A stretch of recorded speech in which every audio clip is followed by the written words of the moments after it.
Will painkillers kill your stem cells? We're talking about that inside today's video.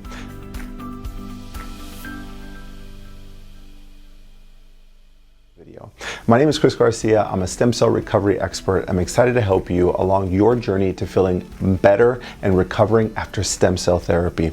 This is a common question that we get all the time. Can I take painkillers? Can I take anti-inflammatories after stem cell therapy? I'm going to give you an answer today, and you should consult with a medical professional, but I'm here to guide you alongside why this may or may not be good for you.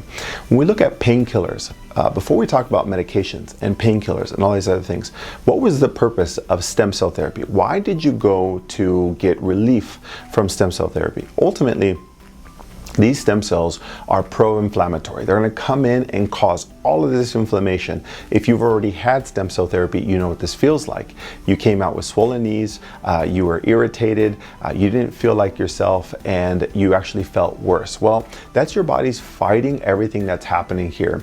Those stem cells are going into your body, going all to the damaged cells, to the cartilage, to the bone, all the tissues all over your head, your brain, everywhere in your body. And now they're attacking all the cells that they can go in and repair, especially if you've had it through IV, intravenous. Now, they go in and start repairing everything. That's what causes that initial 0 to 2 week drop in function, where you just feel horrible. You feel like you got hit by a car. You just don't feel like yourself. Maybe your immune system's affected.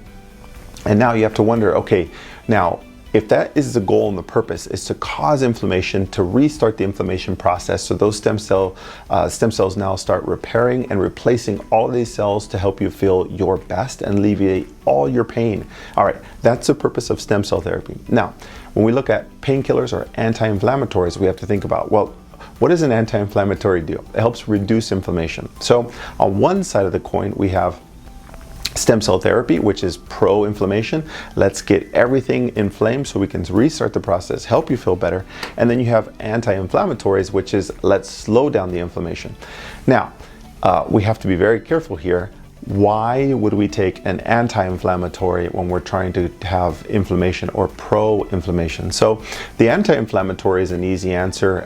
If you need them, you want to consult with a medical professional who knows your history, knows your blood work, knows everything about you to give you the best information. But ultimately, if you're going purely based on science and everything that you needed, you don't want to slow down your progress. So taking an anti-inflammatory, in theory, would only help you slow your progress. And I'm not sure if that's what you really want or need inside your stem cell therapy. Now, if we talk about painkillers, one of the beauties of going through stem cell therapy is understanding your body and how it's feeling. From a physical therapist standpoint, we help people all over the world after stem cell therapy to be able to get back to cycling or hiking or everything that they love doing, pickleball, tennis, whatever it is. And one of the things that I've heard the most after helping hundreds of people go through this process is that they didn't know what was right, what was wrong. They didn't know when to push, when to pull. They didn't know they were exercising too much, walking too much. And they learned through this process a systematic protocol that in the way that we progress our clients is that by month 3, you shouldn't be able to be doing any form of heavy weightlifting. At month 3 is when you start the progression into that. At month 4, you start initiating a little bit higher level functional activities. At month 5 is when you start getting back into introducing your functional activities such as soccer, pickleball, those type of things. And by month 6, you're actually feeling really good. And doing this entire process is understanding how your body's feeling. Now, if we take a painkiller, that's going to mask that. So this entire process, you're actually going to have an artificial inflation of how you feel. You feel better. You feel like you're doing a much better job. And because of that, you're more likely to push harder. You're more likely to do things that you weren't able to, you wouldn't be able to do if you were feeling pain or irritation. And so painkillers would subdue that. It would reduce your ability to feel the new stressors onto your body. Now you might say, well, what's wrong with that? Well, the problem becomes is now that you've stopped taking that painkiller, maybe 2-3 days later, now your body's gonna be inflamed, your joints are inflamed, you can't move, it's hard for you to walk. We don't know what aggravated your body, so that way we know how to improve that down the line. Was it the extra hiking that you did? Was it the extra stairs that you did?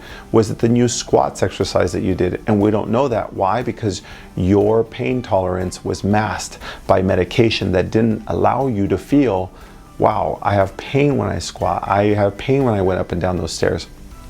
So it makes your recovery longer, it delays it, it causes more flare-ups, and it doesn't teach you how to feel and understand your body. Now, if you say, well, Chris, I'm really good at knowing my body, I know what to do, I know how to manage it, that's fantastic, but painkillers will still put you in a position to mask that, and we don't want that. So as a provider, one of the best things we do is we get to gauge how you feel and how you're doing with metrics. We get to see what your step count is, what your heart rate is, your heart rate variability, all of these metrics. Now, if you're doing more, but you truly don't know how you're feeling because you're masked by these painkillers, it's hard for us to be able to help you at the maximum level.